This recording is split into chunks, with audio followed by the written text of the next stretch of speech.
Get your free copy of the complete tutorial at www.teachucomp.com/free.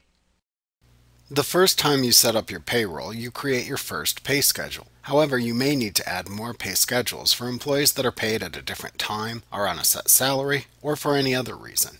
QuickBooks Online Plus offers two ways to add a pay schedule. The first option is to set a schedule when you add a new employee. Click the Employees link in the navigation bar to open the Employees page. Click the Add Employee button to open the Let's Add One of Your Employees menu. You will create the pay schedule for the new employee in Section 2. How often do you pay this employee? If you have a payroll schedule already set up, this information will be displayed in Section 2. After you have entered the employee's name, because you must enter a name before attempting to create a pay schedule, click the pencil icon in Section 2. This will open the What's Employee's Pay Schedule. You can set the pay schedule here using the options listed on the screen. The first option is How often do you pay employee, and has a drop-down list with every other week, twice a month, and every month. The next option is When's the next payday. You'll enter the date of the next payday into this text field.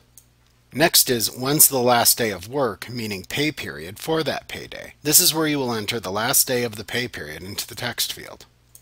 The last text field is for What do you want to name this pay schedule. You will enter a name for the pay schedule into the text field. The final option in this menu is a checkbox that will let you use this schedule for employees you add after the employee that you're currently adding. If you know that any other new employees you enter will also adhere to this pay schedule by default, selecting this option will tell QuickBooks Online Plus to use this as the new default pay schedule for all new employees.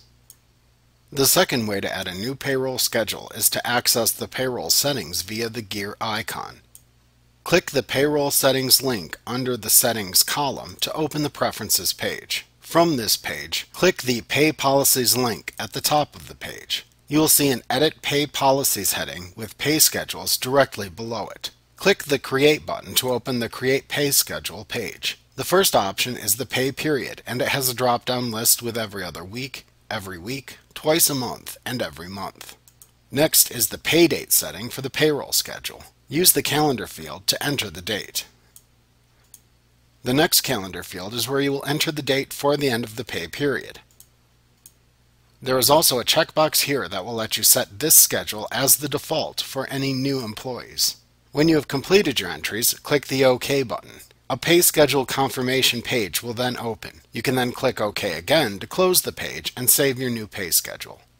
Like what you see? Pick up your free copy of the complete tutorial at www.teachucomp.com/free.